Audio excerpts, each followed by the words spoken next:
बिस्मिल्लाहिर्रहमानिर्रहीम अस्सलाम वालेकुम। I am Nasreen.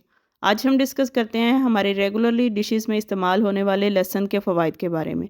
लहसुन के वो फ़वाइद जिनसे हम बिल्कुल अनफेमिलियर हैं, आपने और बहुत सी वीडियोस देखी होंगी, लेकिन इस वीडियो में हम जादुई असरात देखेंगे कि रॉ फॉर्म में कार्डियक, वैस्कुलर हेल्थ के लिए, इम्यून सिस्टम के लिए, एंटीऑक्सीडेंट और एंटी इन्फ्लेमेटरी, कैंसर प्रिवेंशन के लिए, डाइजेस्टिव हेल्थ के लिए, रेस्पिरेटरी हेल्थ के लिए, एंटीबैक्टीरियल प्रॉपर्टीज़ लिए हुए लहसुन किस तरह और कितना फ़ायदेमंद है।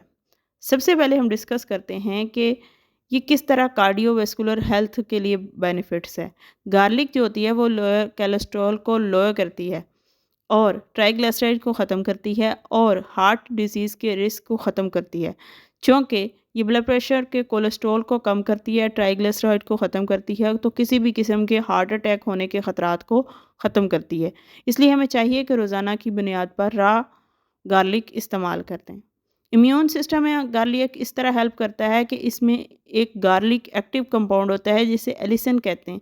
एलिसन जो होता है वो एंटीबैक्टीरियल होता है, एंटीवायरल होता है और एंटी फंगल प्रॉपर्टी लिए होता है, जिसकी वजह से इम्यूनिटी सिस्टम में बूस्टिंग होती है और हमारा इम्यूनिटी सिस्टम बूस्ट होता है और मजबूत होता है, जिसकी वजह से अचानक होने वाली बीमारियों का हमला हम पर नहीं होता। लहसुन में एंटीऑक्सीडेंट प्रॉपर्टी होती है जिसमें वो सेल डैमेज के अगेंस्ट प्रोटेक्शन देता है, जिसकी वजह से क्रोनिक डिजीज़ लाइक कैंसर वगैरह या दिमागी डिसऑर्डर या याददाश्त का मसला नहीं होता है। क्योंकि गार्लिक एंटी इन्फ्लेमेटरी है, इसलिए ये इन्फ्लेमेशन को ख़त्म करता है और ऐसी आर्थिस्ट, अस्थमा और एलर्जीज़ को ख़त्म करता है, जिसकी वजह से इन्फ्लेमेशन होती है।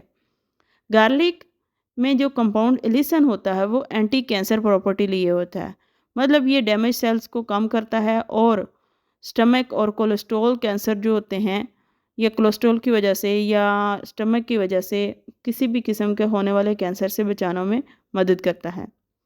गार्लिक का इस्तेमाल जो होता है वो गैस्ट्रो प्रॉब्लम्स को ख़त्म करता है। पेट में गैस नहीं बनती, जिसके वजह से पेट नहीं फूलता और आपको ब्लोटिंग नहीं होती, आपको किसी किस्म की डकारें नहीं आती, आपका मैदा बिल्कुल साफ़ सुथरा रहता है। इसके अलावा गैस प्रॉब्लम्स को भी ख़त्म करता है। गार्लिक जो होता है रेस्पिरेटरी हेल्थ के लिए बहुत फ़ायदेमंद होता है। इसमें ये प्रॉपर्टी होती है जो खांसी और जो सांस घुटना है उसमें मदद करता है कि इस तरह की बीमारियों से बचाए और हमारे लंग्स को मजबूत करता है, जिसकी वजह से आसानी से ठंड या किसी भी किस्म के बैक्टीरिया का हमला नहीं होता और हमारी खांसी से निजात देता है। इसलिए जो लहसुन है उसका इस्तेमाल हमारी लंग्स की हेल्थ को भी मैनेज करता है और लंग्स को मजबूत बनाता है। लहसुन में एंटीबैक्टीरियल प्रॉपर्टी होती है। एंटीबैक्टीरियल प्रॉपर्टी जो होती है वो बैक्टीरियल इन्फेक्शन को ख़त्म करता है। इस वजह से किसी भी किस्म के बैक्टीरियल हमले की वजह से होने वाली बीमारियों से निजात मिलती है। स्किन एंड हेयर बेनिफिट में गार्लिक एंटीऑक्सीडेंट है, एंटीबैक्टीरियल है। इसकी वजह से किसी भी किस्म की खुश्की से निजात मिलती है, जिस्म की खुश्की, बालों की खुश्की और बालों की सेहत के लिए भी वो बहुत ही फ़ायदेमंद है। ये नेचुरल डिटॉक्सिफायर है क्योंकि ये लिवर्स में से जो गंद होता है, फजलात को वो स्टिमुलेट करता है, उसको खारिज करता है, इसलिए डिटॉक्सिफिकेशन में मदद देता है। गार्लिक का जो इस्तेमाल है बहुत ज़्यादा भी नहीं करना चाहिए, मॉडरेशन में करना चाहिए। इसलिए वो तमाम लोग जिनको हेल्थ इशू नहीं है उनको चाहिए कि एक जवा रोज़ाना सुबह इस्तेमाल करें और वो लोग जो कोलेस्ट्रॉल के पेशेंट है, ब्लड प्रेशर के पेशेंट हैं, उनको चाहिए कि खाने के बाद 2 जवे इस्तेमाल करें। इंशाल्लाह उनका कोलेस्ट्रॉल काबू में रहेगा, उनके जो डाइजेस्टिव प्रॉब्लम्स जो अद्वियात इस खा खा कर हो चुके हैं उनको ख़त्म करेगा। वीडियो को लाइक कीजिएगा, सब्सक्राइब कीजिएगा और अपने प्यारों में शेयर कीजिएगा। अपना बहुत सा ख्याल रखें।